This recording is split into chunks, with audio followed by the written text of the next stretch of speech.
You're reading this sentence right now and you didn't make a sound.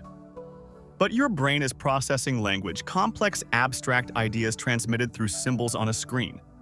This is so normal to you that you've probably never stopped to consider how absolutely bizarre it is. Because for 95% of the time humans have existed, we couldn't do this.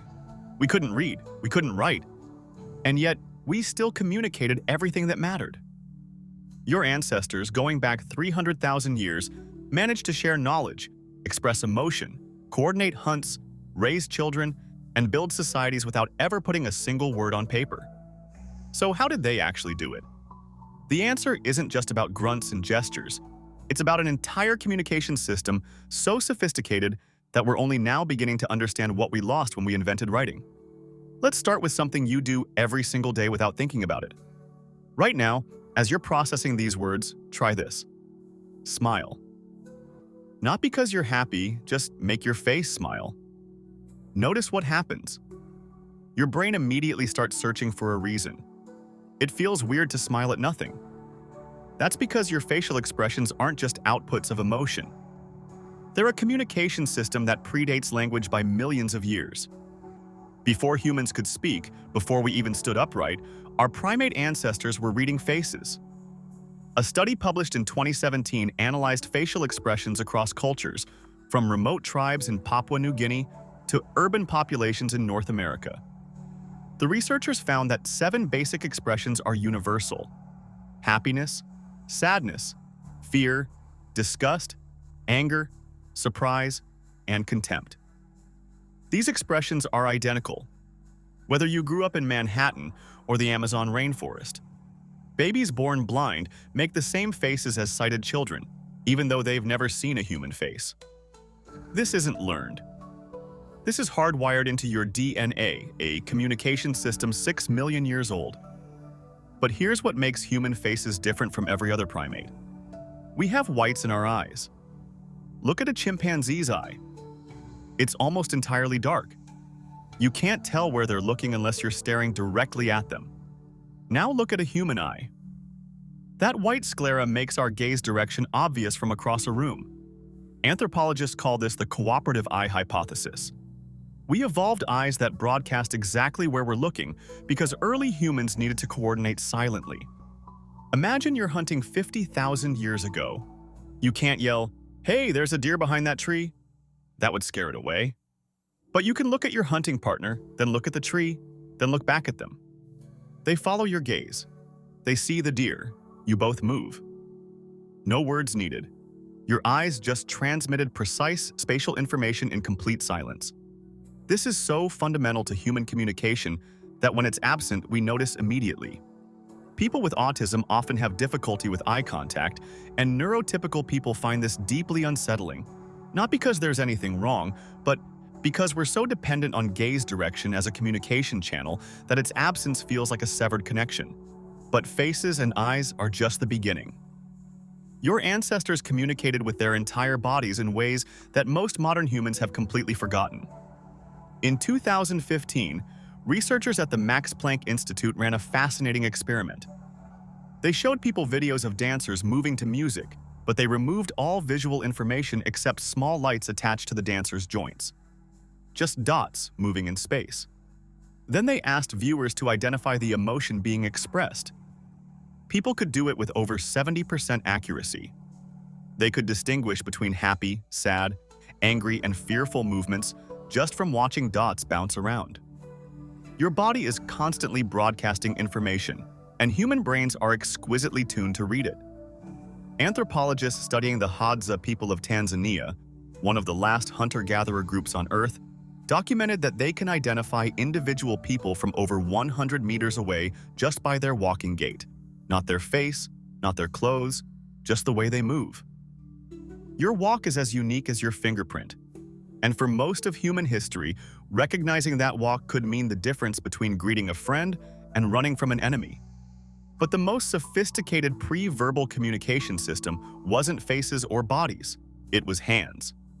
In 2008, researchers discovered something remarkable about great apes. Chimpanzees, bonobos, gorillas, and orangutans all use deliberate hand gestures to communicate. and many of these gestures are shared across species. A raised arm means climb on me. An outstretched hand means give me that. These aren't random movements. They're intentional signals with specific meanings.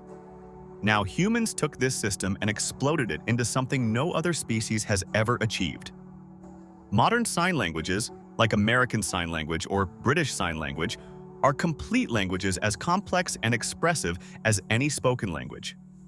But they're not modern inventions. They're the continuation of something humans have been doing since before we could speak. Linguists now believe that gesture-based communication likely preceded vocal language. Think about it. You can gesture in complete silence while hunting. You can gesture across distances where voices won't carry. You can gesture in the dark using touch.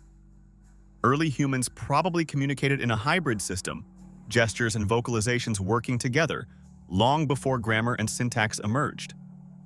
And we still do this.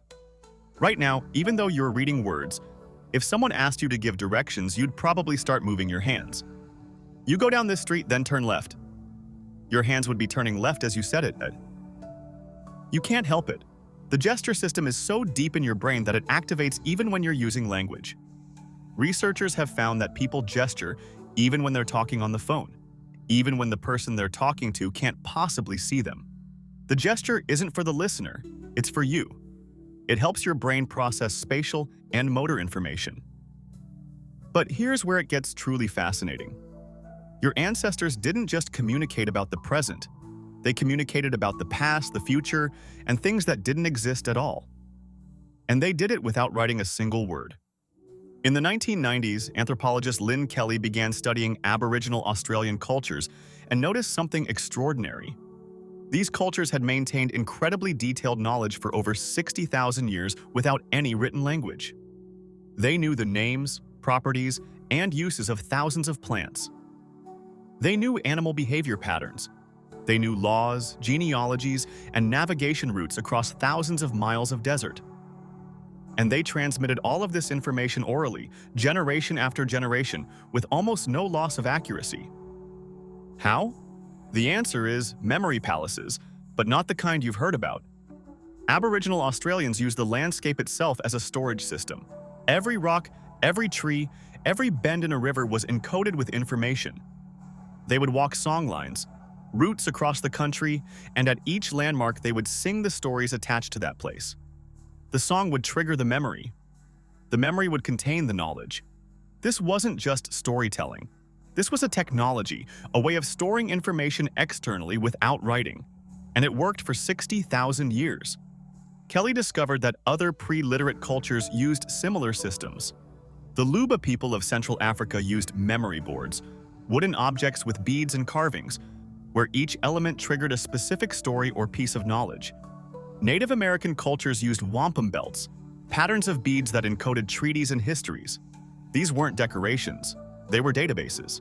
But the most powerful pre-verbal communication technology was something you've experienced but probably never named: rhythm.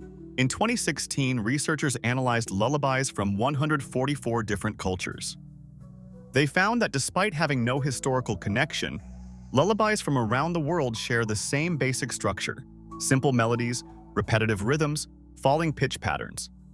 Mothers in Mongolia sing the same kind of song to their babies as mothers in Brazil. Not because they learned it from each other, but because human infants are neurologically wired to respond to these patterns. Rhythm synchronizes groups. When people drum together, their heartbeats actually start to align. When they dance together, their movements coordinate without anyone giving commands. For pre-verbal humans, rhythm was a way to create collective action. War dances before battle weren't just for intimidation. They synchronized the warriors' nervous systems, turned individuals into a coordinated unit. And then we invented writing, and we thought we'd upgraded. Sumerian cuneiform around 3200 BCE. Egyptian hieroglyphs shortly after. Chinese characters by 1200 BCE. Writing let us store information outside our bodies. It let us communicate across time and space. It built civilizations. But here's what we lost. Modern humans are so dependent on verbal language that we've become almost blind to nonverbal communication. Studies show that most people can't accurately read facial expressions unless they're exaggerated.